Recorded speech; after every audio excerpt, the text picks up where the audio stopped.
इसका नाम मरहब था। मरहब पूरे अरब में मशहूर था और इसके लेवल का कोई भी जंगजू पूरे अरब में नहीं था। नबी अलैहिस्सलाम ने कई सहाबा को ये किला फतह करने भेजा, लेकिन किसी से ये किला फतह नहीं हुआ। फिर नबी अलैहिस्सलाम ने फरमाया कि कल मैं ये झंडा उस इंसान के हाथ में दूंगा जो अल्लाह और उसके रसूल से मोहब्बत करता है और अल्लाह और उसका रसूल भी उससे मोहब्बत करते हैं। सारे सहाबी इस उम्मीद में थे कि ये झंडा उन्हें मिले, यहाँ तक कि हजरत उमर को तो उस रात नींद भी नहीं आई। लेकिन अगले ही दिन नबी अलैहिस्सलाम ने फरमाया, अली को बुलाओ। इमाम अली अलैहिस्सलाम की आंखें दर्द में थी। नबी अलैहिस्सलाम ने अपना लुआब इनकी आंखों में लगाया और इनके लिए दुआ की।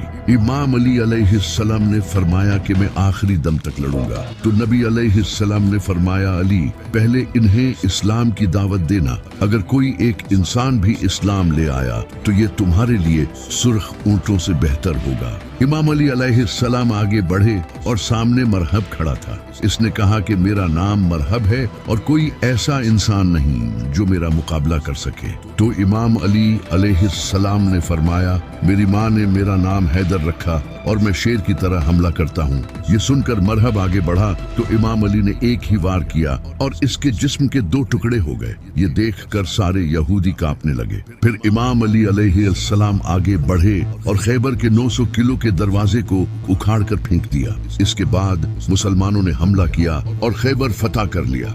खैबर की जंग के बाद नबी अलैहिस्सलाम ने अपना एक रिप्रेजेंटेटिव बसरा के गवर्नर की तरफ भेजा ताकि इन्हें इस्लाम की दावत दे सके। लेकिन उन्होंने न सिर्फ दावत कबूल करने से इनकार किया बल्कि इस सहाबी को कत्ल कर दिया जो कि जंग का ऐलान था। तो नबी अलैहिस्सलाम ने 3000 का लश्कर तैयार किया रोमन एम्पायर से जंग करने के लिए। नबी अलैहिस्सलाम ने इस फौज का सरदार ज़ैद बिन हारिसा को बनाया और फरमाया, अगर ये शहीद हो जाएं तो तुम्हारा अगला सरदार इमाम अली के भाई जाफर बिन अबी तालिब होंगे, लेकिन अगर ये भी शहीद हो जाएं तो तुम्हारा अगला सरदार अब्दुल्ला बिन रवाहा होगा। इसके बाद मुसलमान रोमन एम्पायर के खिलाफ जंग करने निकल पड़े। जैसे ही मुसलमान मूता के पहाड़ों पर पहुंचे तो सामने 1 लाख फौज इनका इंतजार कर रही थी। कहां 3000 और कहां 1 लाख, लेकिन मुसलमानों ने फिर भी इन पर हमला किया। ये जंग मूता के पहाड़ों के दरमियान लड़ी जा रही थी। इसी वजह से इसे जंगे मूता कहा जाता है। इस जंग में मुसलमानों की फौज के एक के बाद एक लीडर्स शहीद होने लगे। पहले ज़ैद बिन हारिसा, फिर जाफर बिन अबी तालिब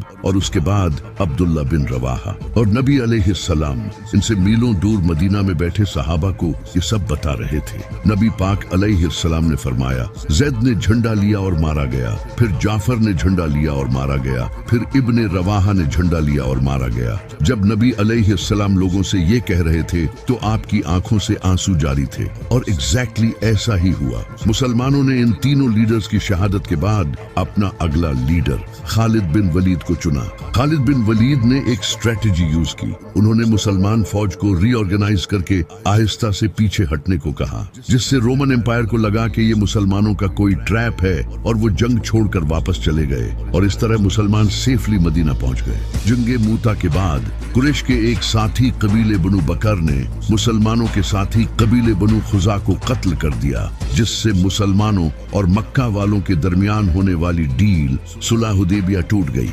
इस माहदे में ये लिखा था कि मक्का वाले और मुसलमान 10 साल के लिए कोई जंग नहीं करेंगे, लेकिन इस कत्ल के बाद अब ये मुसलमानों के खिलाफ ऐलान जंग था। तो नबी अलैहिस्सलाम ने मक्का से जंग करने के लिए 10,000 का लश्कर सीक्रेटली तैयार करना शुरू कर दिया। लेकिन एक इंसान ने मक्का वालों को इसकी खबर देने के लिए एक औरत के हाथ खत भेजा, जिसकी अल्लाह ने नबी अलैहिस्सलाम को खबर दे दी। और नबी अलैहिस्सलाम ने इमाम अली अलैहिस्सलाम को भेजा। इमाम अली ने इस औरत को पकड़ लिया, लेकिन नबी अलैहिस्सलाम ने इस औरत को माफ कर दिया। अबू सुफियान को इस बात का पता चल चुका था कि मुसलमान अब मक्का पर हमला करेंगे और अब मुसलमानों के पास बहुत ताकत है, जिससे अब इनकी मौत पक्की है। तो उन्होंने नबी अलैहिस्सलाम की बहुत मिन्नतें की कि सुलह हुदैबिया कायम रखें, लेकिन आपने इनकी बात नहीं मानी। इसके बाद नबी अलैहिस्सलाम 10,000 का लश्कर लेकर मक्का पहुंचे, जिसे देखकर मक्का वालों ने सरेंडर कर दिया